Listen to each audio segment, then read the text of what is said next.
सुगम welcome back. तो कैसे हो आप सब? आई होप आप सब अच्छे होंगे। स्वागत है आप सभी का आपके अपने एसपी स्टडी यूट्यूब चैनल पर। तो गाइस यहाँ पर आज हम देखने वाले हैं इकोनॉमिक्स में ऐसे कौन कौन से आपके इम्पोर्टेंट क्वेश्चन हैं जो इस बार के बोर्ड एग्जाम में आज किए जाएंगे। उन सभी प्रश्नों पर यहाँ पर हम डिस्कस करेंगे, तो ये वीडियो आपको एंड तक देखना है, ठीक है। यहाँ पर आपका पहला प्रश्न है कि व्यष्टि अर्थशास्त्र तथा समष्टि अर्थशास्त्र में क्या अंतर है। यानी आपको बताना है कि माइक्रो इकोनॉमिक्स क्या है और मैक्रो इकोनॉमिक्स क्या है, ठीक है। तो समष्टि अर्थशास्त्र और व्यष्टि अर्थशास्त्र में क्या अंतर है, चलिए देख लेते हैं। पहले आपको एक लाइन लिखनी है कि व्यष्टि अर्थशास्त्र तथा समष्टि अर्थशास्त्र में निम्न अंतर पाए जाते हैं। इसके बाद आप व्यष्टि अर्थशास्त्र में लिखोगे कि व्यष्टि अर्थशास्त्र में व्यक्तिगत स्तर पर आर्थिक समस्या का अध्ययन किया जाता है, जैसे एक उपभोक्ता, एक उत्पादक, एक फर्म, ठीक है। तो व्यष्टि अर्थशास्त्र का मतलब होता है छोटा अर्थशास्त्र यानी सूक्ष्म अर्थशास्त्र, इस तरह से आप समझ सकते हो। तो व्यष्टि अर्थशास्त्र के अंतर्गत एक उपभोक्ता होगा, उसका अध्ययन करेंगे, एक उत्पादक या फिर एक फर्म, इन सभी का अध्ययन हम किसके अंदर करेंगे? व्यष्टि अर्थशास्त्र के। अब इसके बाद समष्टि अर्थशास्त्र में देख लीजिए, आप लिखोगे कि समष्टि अर्थशास्त्र में संपूर्ण अर्थशास्त्र की आर्थिक इकाइयों का अध्ययन होता है, जैसे राष्ट्रीय आय, कुल उपभोग, सामान्य कीमत स्तर आदि। यानी समष्टि अर्थशास्त्र होता है विशाल अर्थशास्त्र, आप इस तरह से बोल सकते हो, एक बड़ा अर्थशास्त्र, ठीक है। तो इसके अंतर्गत जैसे पूरे राष्ट्र की आय है तो उसका अध्ययन करेंगे। अगर ये इधर हम व्यष्टि अर्थशास्त्र में देखें तो इसके अंदर एक व्यक्ति की आय का अध्ययन करेंगे, ठीक है। और समष्टि अर्थशास्त्र में पूरे राष्ट्र की, और कुल उपभोग, सामान्य कीमत स्तर, इन सभी का अध्ययन हम मैक्रो इकोनॉमिक्स यानी समष्टि अर्थशास्त्र के अंतर्गत करते हैं। अगला यहाँ पर आप इधर व्यष्टि अर्थशास्त्र में नेक्स्ट पॉइंट लिखोगे कि व्यष्टि अर्थशास्त्र में व्यक्ति और व्यक्ति के व्यवहार का अध्ययन होता है, ठीक है। और समष्टि अर्थशास्त्र में क्या होता है, इधर आप लिखोगे कि समष्टि अर्थशास्त्र में समाज और समाज के व्यवहार का अध्ययन होता है, ठीक है। और इसके बाद व्यष्टि अर्थशास्त्र में आपको नेक्स्ट पॉइंट लिखना है कि व्यष्टि अर्थशास्त्र इस मान्यता पर आधारित है कि समष्टि प्रांचल स्थिर रहते हैं। और इधर आप इसका पॉइंट लिखोगे कि समष्टि अर्थशास्त्र व्यष्टि प्रांचलों को स्थिर मान लेते हैं, ठीक है। इसके बाद आपको 4 पॉइंट इधर व्यष्टि अर्थशास्त्र में लिखना है कि व्यष्टि अर्थशास्त्र में एक वस्तु की कीमत के निर्धारण का अध्ययन होता है। और इधर समष्टि अर्थशास्त्र में आप लिखोगे कि समष्टि अर्थशास्त्र में सामान्य कीमत स्तर का अध्ययन होता है, ठीक है। तो इस तरह से व्यष्टि अर्थशास्त्र और समष्टि अर्थशास्त्र में क्या अंतर है आप लिखोगे। एक पॉइंट यहाँ पर और लिख लीजिए कि व्यष्टि अर्थशास्त्र को कीमत सिद्धांत के नाम से भी जाना जाता है और समष्टि अर्थशास्त्र को आय एवं रोजगार सिद्धांत द्वारा भी जाना जाता है। तो आई होप आपको यहाँ पर क्लियर हो गया होगा कि व्यष्टि अर्थशास्त्र और समष्टि अर्थशास्त्र में क्या अंतर है, ठीक है। अब इसके बाद यहाँ पर आपका नेक्स्ट क्वेश्चन क्या है उसको देखते हैं। और गाइस पहले यहाँ पर हम देखेंगे जो आपके विस्तृत उत्तरीय प्रश्न है, क्योंकि अतलग उत्तरीय प्रश्न और लघु उत्तरीय प्रश्न हम देख चुके हैं। अगर आपने उन वीडियोस को नहीं देखा है तो डिस्क्रिप्शन बॉक्स में लिंक गिवन है, वहां से आप देख लीजिए, नहीं तो आप चैनल पर जाकर प्लेलिस्ट चेक कर सकते हो, वहां पर वो सारी वीडियोस आपको मिल जाएंगी, ठीक है। यहाँ पर हम देख रहे हैं जो आपके विस्तृत उत्तरीय प्रश्न होते हैं। इसके बाद विस्तृत उत्तरीय प्रश्न में नेक्स्ट क्वेश्चन आप कौन सा तैयार करोगे उसको देख लीजिए। अब इसके बाद यहाँ पर आपका अगला क्वेश्चन आप तैयार करेंगे कि उत्पादन फलन की मान्यताएं क्या हैं, ठीक है।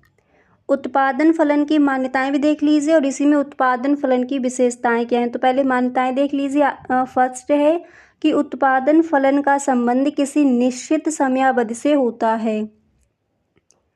इसके बाद नेक्स्ट आप लिखोगे कि उत्पादन फलन के सभी उत्पादन अल्पकाल में परिवर्तित नहीं किए जा सकते, अर्थात अल्पकाल में उत्पादन के कुछ साधन स्थिर तथा अन्य परिवर्तनशील होते हैं।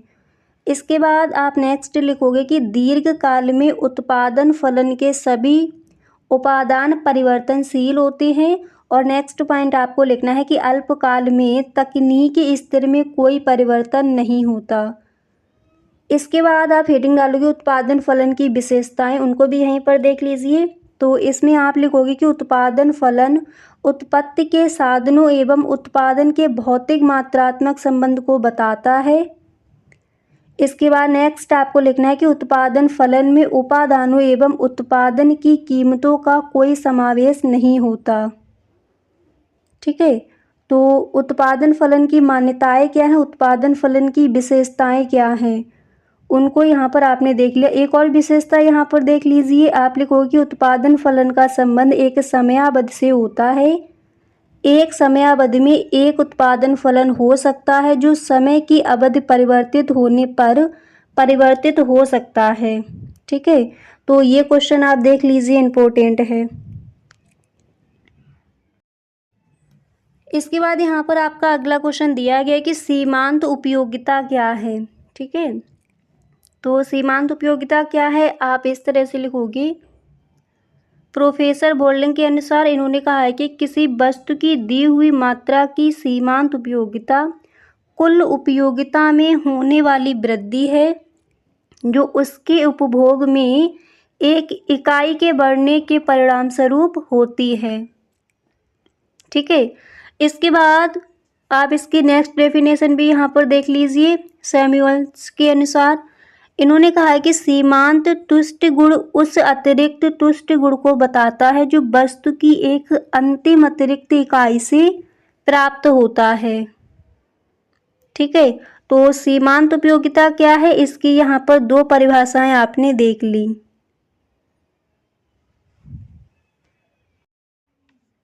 अब इसके बाद यहाँ पर आप नेक्स्ट क्वेश्चन तैयार करोगे कि भुगतान संतुलन से क्या अभिप्राय है। भुगतान संतुलन के चालू खाते और पूंजी खाते के विषय में समझाइए। ठीक है, ये जो आपका क्वेश्चन है इम्पोर्टेंट है, विस्तृत उत्तरीय प्रश्न में इसको आपको तैयार कर लेना है। इसके बाद विस्तृत उत्तरीय प्रश्न में नेक्स्ट क्वेश्चन आप तैयार करोगे कि विदेशी विनिमय दर पर एक संक्षिप्त टिप्पणी लिखिए। ठीक है, ये क्वेश्चन तैयार कर लेंगे। एंड इसके बाद नेक्स्ट क्वेश्चन आप तैयार करेंगे कि राष्ट्रीय आय के आकलन की व्यय विधि समझाइए। तो राष्ट्रीय आय के आकलन की व्यय विधि क्या है, उसको आपको तैयार कर लेना है।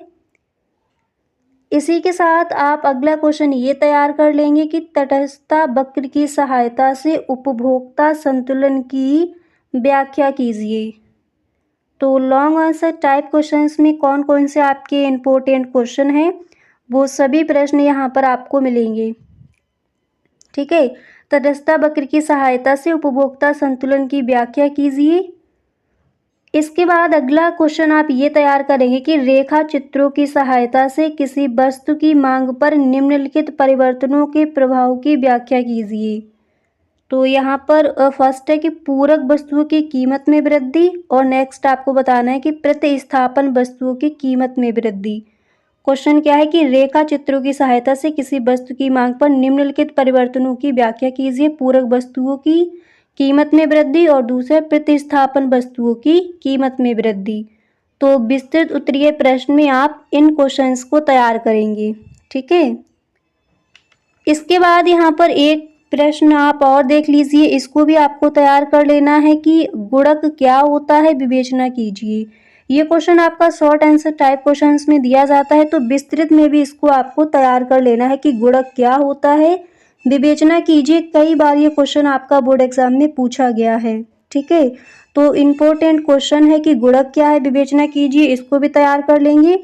और यहाँ पर आपका ये भी क्वेश्चन इम्पोर्टेंट है, विदेशी विनिमय दर पर संक्षिप्त टिप्पणी, राष्ट्रीय आय के आकलन की व्यय विधि। तो ये आपके मोस्ट इम्पोर्टेंट क्वेश्चन है।